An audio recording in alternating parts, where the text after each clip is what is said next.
This is still Chapter 2, Section 3, but this is going to be Part B of this lesson. And we're going to concentrate on scientific notation, how to make calculations in scientific notation, and also proportions, direct and inverse proportions. So starting off, scientific notation. Hopefully this is just a refresher for you. In this particular example, we took 65,000 kilograms and we converted it into scientific notation. We can only include significant figures in scientific notation. So those first, or these 3 zeros right here, are considered to be trailing zeros without a decimal. They are holding a place, but you can see I can convert this into scientific notation without those zeros, and I still have the same magnitude in number. So when we do this, it is all about moving the decimal left and right.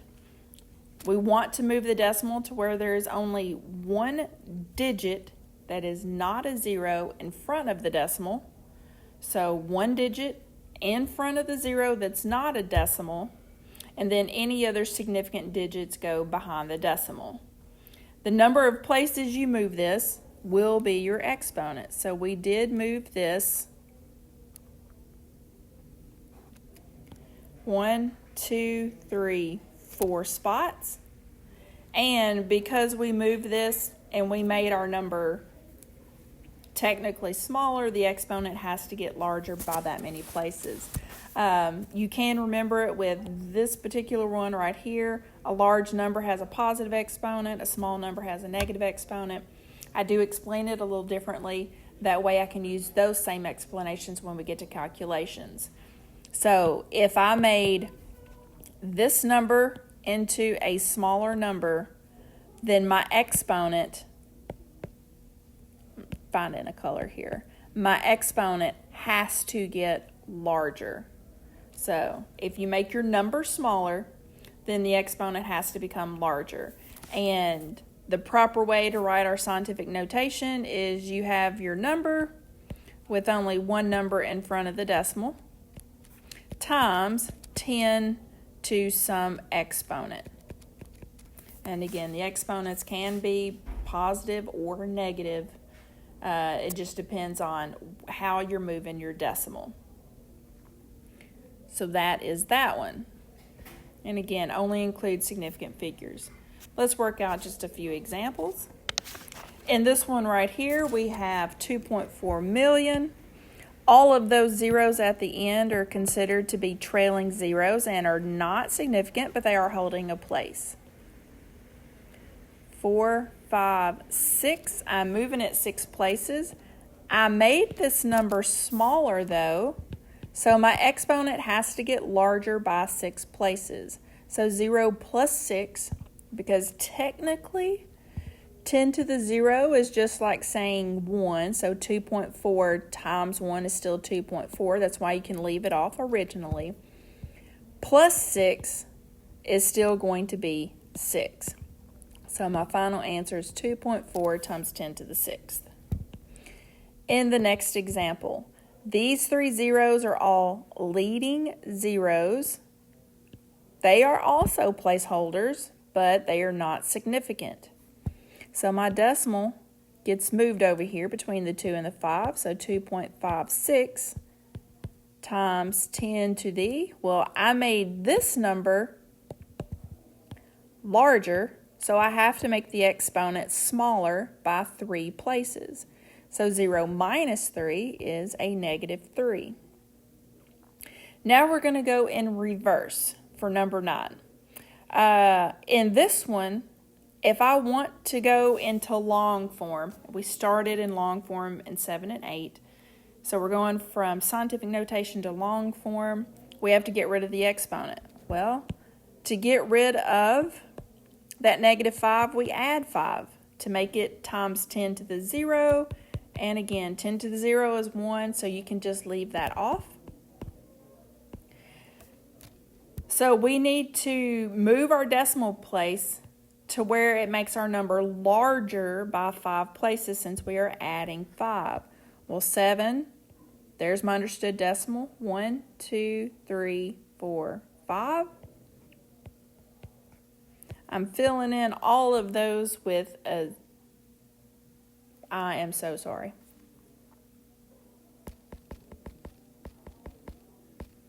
Totally going backwards here. To get rid of the -5, yes, we are adding 5 to that. Again, I'm sorry, but I'm not restarting my podcast. We add 5 to that, so since we are making the exponent larger, we have to make our number smaller. And to do that, to make the number smaller, the decimal must move left to make it smaller by 5 places. So 1, 2, 3, 4, 5. Plug all of those in with a 0, and the decimal goes out front. Again, sorry about that. And if I'm writing a decimal number, I always put a 0 in front of the decimal. It's still not significant the way this number is written. We are only allowed the one significant digit as it is with the 7. And that would be kilometers. And you would put your units on the end of all of these. See if I can explain it correctly on the next one, the first time around. As I look at it, the 10 to the 4th, well, to get rid of that, we would subtract 4. So, since I am making my exponents smaller, we must make our number out front larger. And to make it larger, the decimal point must go to the right to make it larger by 4 places. So 2, 3, 4. Fill those in with a 0, and we end up with 62,000 as our answer here, 62,000 millimeters. So again, the whole point of this is if you're in scientific notation, whatever you do to one side of your X, do the opposite to the other. So smaller on one side, larger on the other as we go through this. So that is just simple scientific notation. Now let's do some calculations in scientific notation. Okay, we're going to go over the rules for multiplication in scientific notation and division within scientific notation. There's also a set of rules for addition and subtraction. In this podcast, or in this year, I am not going to do the rules for scientific notation while calculating addition and subtraction problems, just because I know we're not really going to need them this year, but we will do the multiplication and division a few times, so I will go over those rules. So in multiplication, you have to remember that you add your exponents, and in division, you will subtract your exponents. Units technically do not have to be the same when multiplying or dividing, but let's say you're doing a volume problem and you are multiplying out length, width, and height. You do want the same exponents in something like that. But in a normal, say a division problem where you're finding density, so mass over volume, you would not expect the same units there. So again, just pay attention to what's given, use your best judgment. So let's go on and use some of these rules. So for multiplication, I have 5.23. We're going to look at some of these. This is micrometers times 7.1 times 10 to the -2 micrometers. And we're asked to calculate it. So this looks like it could be some type of area. So it's a length and a width measurement, we'll say. The units are the same here. I'm going to take this in different steps. I suggest you color code your stuff up too so that you can do this later, because we will go through a lot of problems like this even within our lab that we do, the next couple of labs that we have. So I'm going to take the first part, 5.23 times 7.1. And if you put that into your calculator, you will get 37.133. Then I'm going to look at my exponents. 10 to the 6th, 10 to the -2. Since we are multiplying, it is 6 plus a -2, which is a +4. And then I look at my units. Again, units are the same, but micrometer times micrometer is micrometer squared.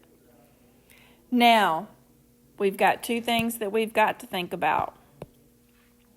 How many significant figures are we allowed?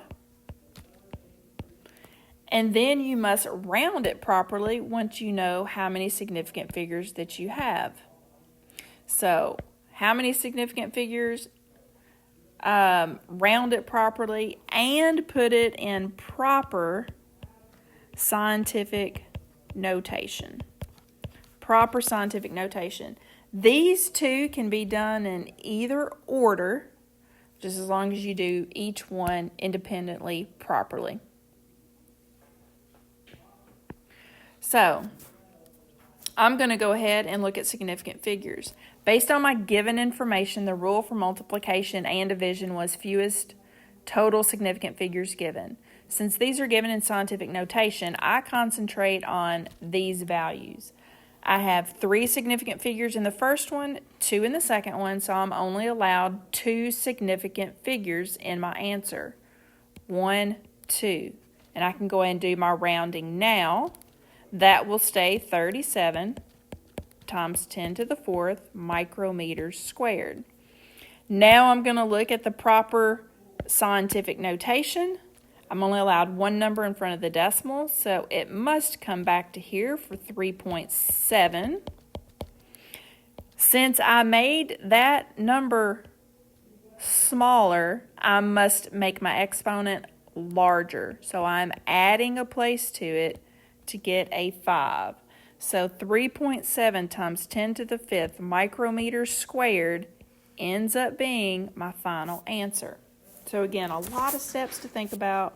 Make sure you get all of these. Again, color coding is a great one to do on these that we're doing right now. Let's go work on a division problem.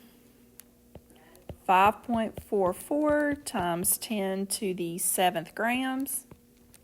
And we will divide by 8.1 times 10 to the 4th moles. And we'll see what that gives us. So again, I am going to take this in steps. 5.44 divided by 8.1. Whenever I get that, I get a decimal number, 0.6716049, and there's even more decimals that'll be in your calculator. Next up, I'm going to look at my exponents. Since we are dividing, we subtract exponents.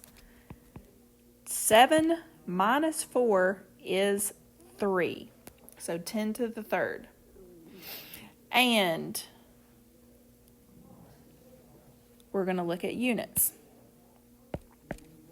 Grams and moles does not cancel.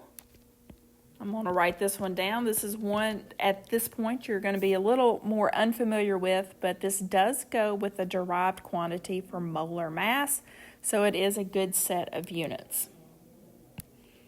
Now we're going to go back to the 2 rules that we were looking at right here. So make sure our significant figures are correct, rounding, and then proper scientific notation. Based on my given information, I have 3 significant figures here in 5.44, and I have 2 in 8.1, so I'm only allowed 2. I go to my answer. That first 0 is not significant because it's leading. So that leaves me with the 6 and the 7 as my 2 significant digits.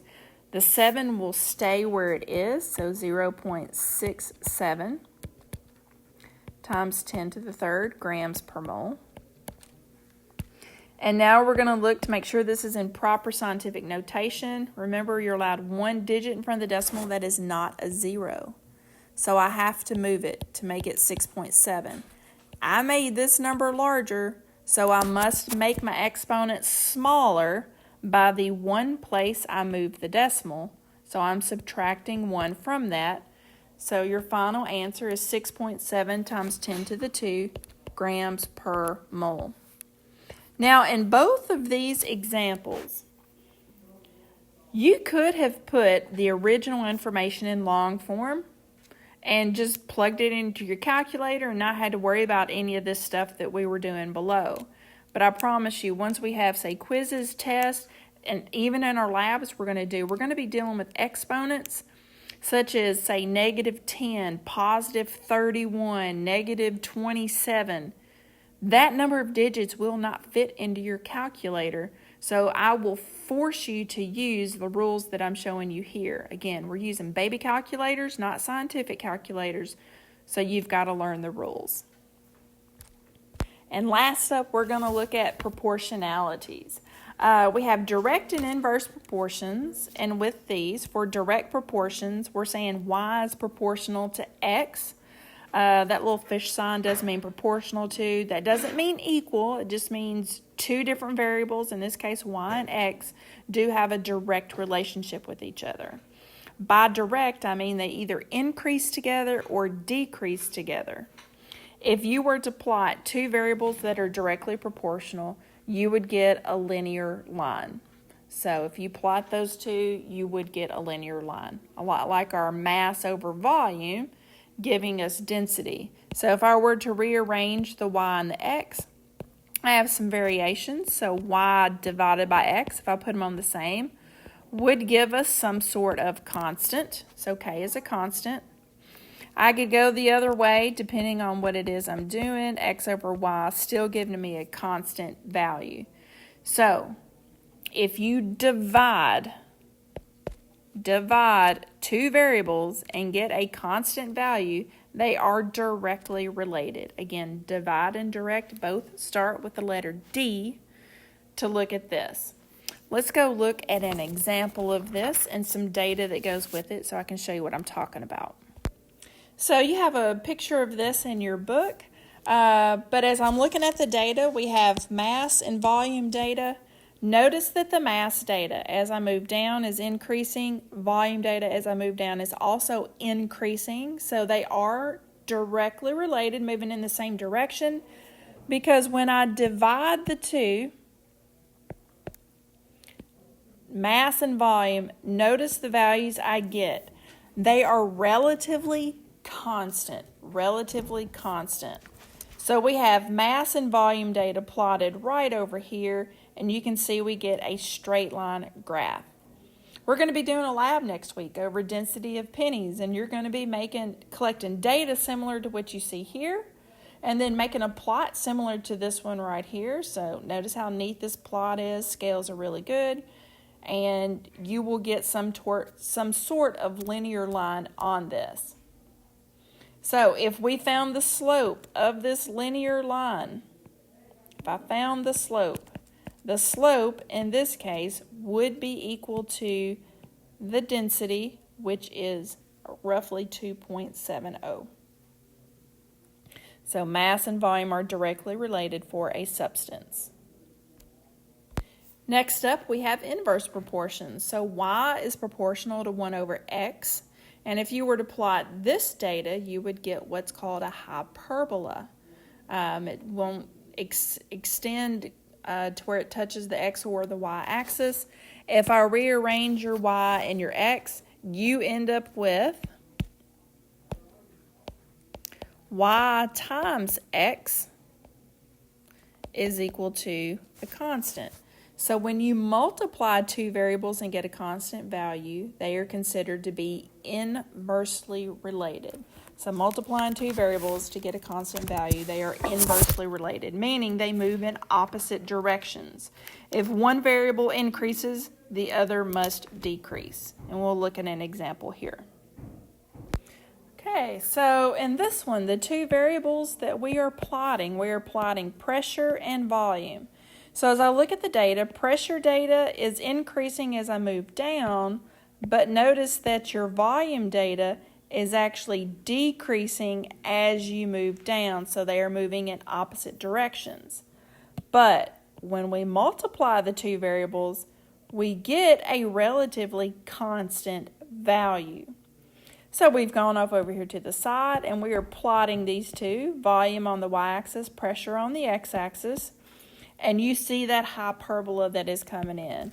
If you were to collect even more data with pressures even lower or pressures even higher, you would expect this to continue to move on in each direction like this.